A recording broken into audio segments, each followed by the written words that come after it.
Praise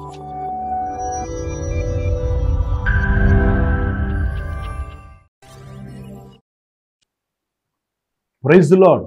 అందరూ బాగున్నారా? దేవుని కృపా కనికరము ఎప్పటికీ కూడా మీకు తోడై ఉండును గాక. దేవుని యొక్క ప్రేమను మనం తెలుసుకున్నట్లయితే ఆయన ప్రేమలో రక్షణ ఉంది. అలాంటి ప్రేమ ఈ లోకములో ఏ ప్రేయసి, ఏ ప్రియుడు కానీ ఇవ్వలేరు. ఏ భార్య, ఏ భర్త కూడా అలాంటి ప్రేమను చూపించలేరు. ఏ తల్లి, ఏ తండ్రి కూడా అలాంటి ప్రేమను చూపలేదు. ఆ ప్రేమను గనుక మనం తెలుసుకున్నట్లయితే, ఆ ప్రేమలోనికి మనం వెళ్ళినట్లయితే ఆయన ప్రేమ చేత మనల్ని బ్రతికిస్తున్నాడు. మన బ్రతుకులో ఉన్న చీకటిని ఆయన వేర్లతో తీసివేస్తున్నాడు. ఆ చీకటి అంతా కూడా వెళ్ళిపోవడమే కాదు, మనలను వెలుగు చేత నింపి ఆ వెలుగులో, ఆ రక్షణలోకి దేవుడు నడిపిస్తూ ప్రతి విషయంలో కూడా ఆయన ఆదరణ మనకు చూపిస్తూ ఉన్నాడు. ఎందుకు ఇంత ప్రేమ అంటే దేవుడు కదా. ఆయన మనం సృష్టించాడు, సృష్టికర్త, మన యజమానుడు. మనల్ని ప్రేమించి ఆయనకి ఇష్టమైన వారిగా ఆయన రూపంలో చేసుకున్నాడు. మనము పాడైపోతూ, బాధపడుతూ, కృషించిపోతుంటే ఆయన తట్టుకోలేడు. ఎందుకంటే ప్రేమను సృష్టించిందే దేవుడు, ప్రేమించిందే దేవుడు. అలాంటి దేవుణ్ణి మనం తెలుసుకున్నట్లయితే లోతుగా ఈ దినమున నీ యొక్క జీవితంలో ఆయన రక్షణలో ఉన్న ఆనందమును ప్రతి ఒక్కరు కూడా చూచుదురుగాక. ఆమేన్. ఎఫెసీయులకు రాసిన పత్రిక 2వ అధ్యాయము 4వ వచనం మనం చూసినట్లయితే, అయినను దేవుడు కరుణా సంపన్నుడై యుండి మనము మన అపరాధముల చేత చచ్చిన వారమై ఉండినప్పుడు సైతము మన ఎడల చూపిన తన మహా ప్రేమ చేత మనలను క్రీస్తుతో కూడా బ్రతికించెను, కృపచేత మీరు రక్షించబడి ఉన్నారు అని వాక్యం సెలవిస్తుంది. మనము అపరాధముల చేత మనం ఎలా ఏమైపోయి ఉన్నామంటే చచ్చిన వారమై ఉన్నాము. ఎవరైతే అపరాధము చేసి ఉన్నారో, పాపములు చేసి ఉన్నారో, ఆ పాపము, అపరాధములు మనల్ని ఏం చేస్తున్నాయంటే చచ్చిన వారిగా చూపిస్తుంది.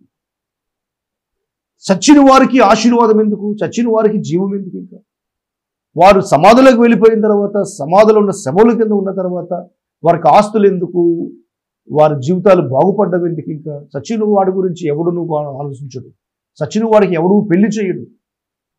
చచ్చిన వాడు ఎక్కడ పిల్లలు కనడు. చచ్చిన వాడు ఎక్కడ కూడా అభివృద్ధి పొందలేడు.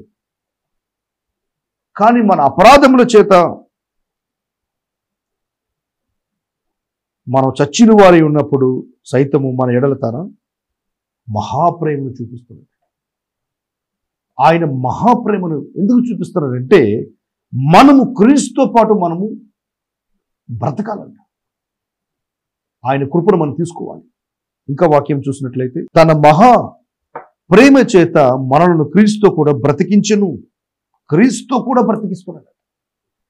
క్రీస్తుతో కూడా బ్రతికించి కృపచేత మీరు రక్షించబడి ఉన్నారు అని చెప్తున్నాడు. ఆమేన్.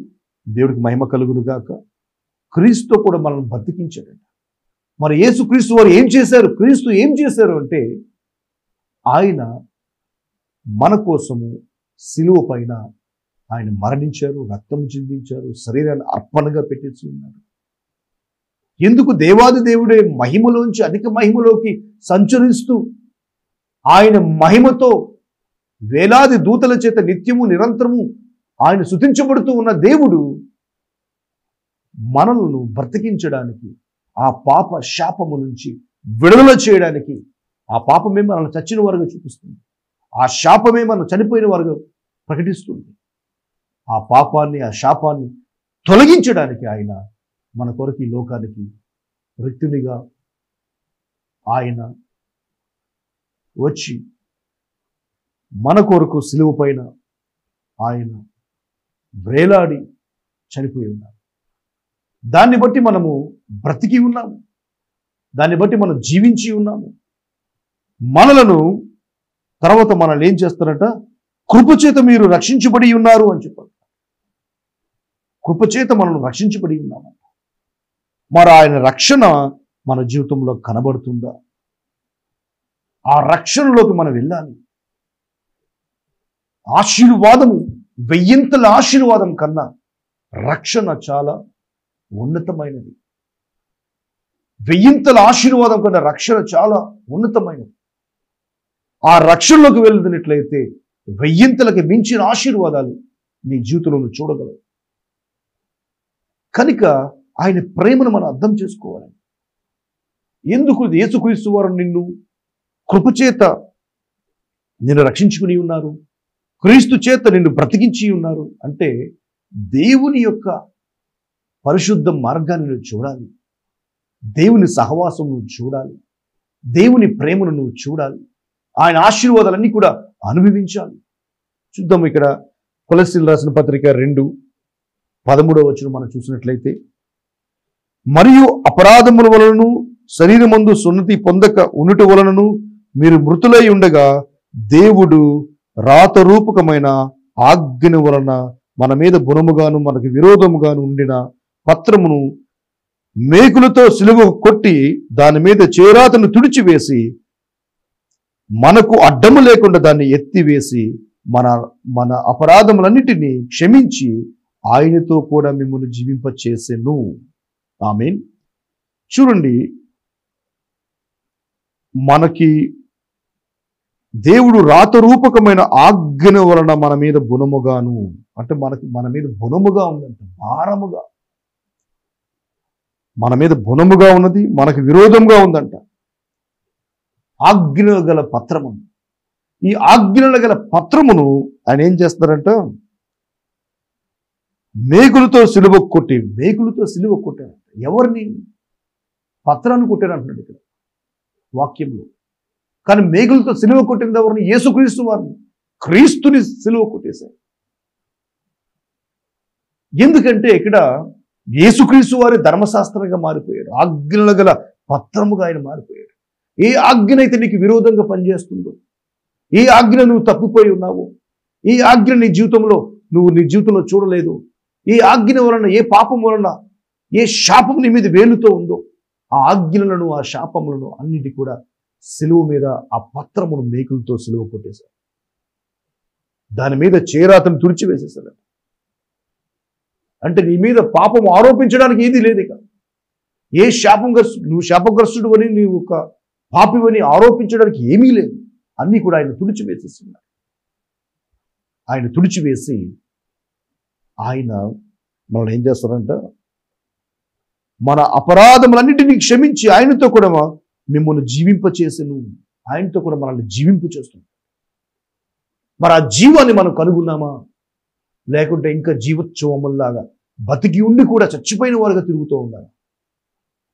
ఎలా తిరుగుతున్నారు? ఎలా జీవిస్తున్నారు? ఆయన మహాప్రేమ, ఆ సంకల్పంలోకి మనం వెళ్ళామా? ఆయన మహాప్రేమను మన జీవితంలో చూస్తున్నామా? అది మనం చూసినట్లయితే ఈ దినమని క్రీస్తు చేత మీరు జీవించుదురుగాక. రోమపత్రిక 3:24 కాబట్టి నమ్మువారు ఆయన కృపచేతనే క్రీస్తు యేసునందలి విమోచన ద్వారా ఉచితంగా నీతిమంతులని తీర్చబడుచున్నారు. ఎవరైతే యేసుక్రీస్తు వారు నమ్మి ఉన్నారో వారందరూ కూడా ఉచితంగా నీతిమంతులుగా తీర్చబడుతున్నారు. ఎవరు నీతిమంతులు? ఎవరైతే క్రీస్తునందు బతికించబడి ఉన్నారో, ఎవరి పాపములైతే యేసుక్రీస్తు వారి శిలువ ప్రాణం మీద ఆయన కొట్టివేసి తుడిచివేసి ఉన్నారు, మరి ఎవరైతే యేసుక్రీస్తు వారు నమ్ముతున్నారో వారందరూ కూడా నీతిమంతులై ఉన్నారు. ఈ యొక్క నీతి ఎలాగొస్తుందంటే రక్షణ, అధికమైన రక్షణను దేవుడికి ఎప్పుడైతే ఇస్తున్నారో ఆ అధికమైన రక్షణలో నుంచి దేవుడు నీతి నీ పైన కనబడటం మొదలుపెట్టింది. ఈ యొక్క దేవుని నీతి చేత మనము బలవంతులు కావచ్చు, ఆయన జీవంలోనికి మనం వెళ్ళొచ్చు. నీతిమంతుడు తల మీదకి ఆశీర్వాదాలు వచ్చును, నీతిమంతుడు మరణం నుంచి తప్పించుకును, నీతిమంతుడు ఆశించినది అది వారికి దొరుకును అని వాక్యం సెలవిస్తుంది సామెత గ్రంథంలో. మరి ఆ నీతిని మనం తీసుకున్నట్లయితే మనం ఈ లోకములు బలవంతులుగా జీవించవచ్చు. కనుక క్రీస్తు జీవంలోకి ఇప్పుడే ఆయన మహాప్రేమను తీసుకుని అందులోకి ప్రవేశించుదాముగాక. అందుకనే ఎబ్రీయులకు రాసిన పత్రిక 10వ అధ్యాయం 9వ వచనంలో ఆయన శిలువ మీద అర్పణ చేత ఆ అర్పణ చేత మనము అంట పరిశుద్ధపరచబడి ఉన్నాము. మరి మనము ఆ పరిశుద్ధత కూడా దేవుడు మనకి ఇచ్చి ఉన్నాడు. ఎందుకంటే ఆయన పరిశుద్ధుడు, పరిశుద్ధమైన మార్గంలో నడిచే దేవుడై ఉన్నాడు. మనల్ని కూడా క్రీస్తుతో పాటు జీవింపచేసి మనల్ని కూడా పరిశుద్ధమైన మార్గంలో నడిపిస్తున్నాడు. కనుక మన జీవితాన్ని మనం నాశనం చేసుకోకుండా ఆ పరిశుద్ధ మార్గంలో మనం నడుద్దాం. చూడండి, చాలామంది ఒక జాలరు, చేపలు పట్టేవాళ్ళు సముద్రంలో వేటకి వెళ్తూ ఉన్నారు. వాళ్ళు చేపలు పడతా ఉన్నారు. ఈ లోపల అందులో ఒక చేపలు పట్టడం రానివాడు ఏం చేశాడంటే, మీరు వలేసి పడుతున్నారు కదా, మన బోటు కింద నుంచి నేను పడతాను చూడండి అని చెప్పి ఆ పడవకి, ఆ పడవకి మధ్యలో ఒక చిల్లు పెట్టి, ఒక కన్నం పెట్టి దానికి ఆ చిల్లులోంచి, ఆ కన్నంలో నుంచి చేపలు పడదాం అనుకున్నారు. వాళ్ళు ఉన్న బరువుకి ఆ వాటర్ అంతా కూడా పడవలోకి వచ్చేస్తా ఉంది. ఆ పడవ మునిగిపోయేలా మారిపోయింది. ఎందుకంటే ఎంత పెద్ద సముద్రమైనా కానీ, ఎంత పెద్ద వాటర్తో వర్షంతో నింపబడిపోయి వస్తున్నా కానీ పడవ ఎంత మాత్రం కూడా మునగదు. కానీ ఎప్పుడైతే పడవలో లోపల చిల్లు ఉందో ఆ చిల్లు వల్ల పడవంతా కూడా మునిగిపోతుంది. ఇప్పుడు నీ జీవితంలో నువ్వు బ్రతకాలన్నా, జీవించాలన్నా, నీ జీవితంలో ఈ లోకాశలనే ఆశతో, ఈ లోకంలో ఉండే పాపముతో, ఈ లోకంలో ఉండే శాపంతో నీ యొక్క బ్రతుకు అనే పడవకి ఎన్ని చిల్లులు పడి ఉన్నాయో ఆ చిల్లులన్నీ కూడా యేసు ప్రేమ చేత, ఆయన కృప చేత వాటన్నిటిని సరి చేసుకుని పరిశుద్ధ మార్గములో, సమృద్ధి గల మార్గములో, క్రీస్తు యొక్క జీవములోకి ప్రతి ఒక్కరు కూడా వచ్చుదురుగాక. ఆమేన్. దేవుడే ప్రతి ఒక్క జీవితాన్ని ఆశీర్వదిస్తున్నారు. అందుకనే ఇక్కడ ఒక వాక్యము దేవుడు ఇలా చెప్తుంది. హోషేయ గ్రంథము 6వ అధ్యాయము 2వ వచనం మనం చూద్దాము. 2 దినములైన తర్వాత ఆయన మనల్ని బ్రతికించును, మనము ఆయన సముఖమందు బ్రతుకున్నట్లు 3వ దినమున ఆయన మనల్ని స్థిరపరచును. ఆమేన్. దేవుడు వాక్యం సెలవిస్తుంది. 2 దినములైన తర్వాత మనలను బ్రతికించును. ఏంటి 2 దినములైన తర్వాత? యేసుక్రీస్తు వారు ఆయన సిలువ మ్రాణ మీద చనిపోయిన తర్వాత, సమాధిలోకి వెళ్ళిన తర్వాత 2 దినములలో ఆయన చనిపోయినట్టు కనుక మనల్ని ఆయన చనిపోయిన దాన్ని బట్టి మన పాపము నిమిత్తము, శాపము నిమిత్తము, మన ఉగ్రత నిమిత్తము ఆయన చనిపోయాడు కనుక దాని నిమిత్తం మనం బ్రతికించబడి ఉన్నాం. 3వ దినమున ఏం జరుగుతుందట? 3వ దినమున ఆయన మనలను స్థిరపరచను. ఆయన పునరుద్ధరణగా లేచి ఉన్నాడు కనుక ఆయన పునరుద్ధరణని బట్టి మనల్ని స్థిరపరిచి ఉన్నాడట. ఎలా స్థిరపరిచాడు? నీతిమంతులని, పరిశుద్ధులని, ధన్యులని, నిర్దోషులని, దేవుని ఆశీర్వాదం పొందుకున్న వారని, క్రీస్తుతో పాటు జీవించడానికి అర్హత కలిగిన వారని, నిత్య రాజ్యానికి, నిత్య జీవానికి వారసులని మనల్ని స్థిరపరిచాడు. ఈ యొక్క స్థిరత్వంలోకి, ఆయన రక్షణలోకి ప్రతి ఒక్కరు కూడా వచ్చుదురుగాక. ఆమేన్.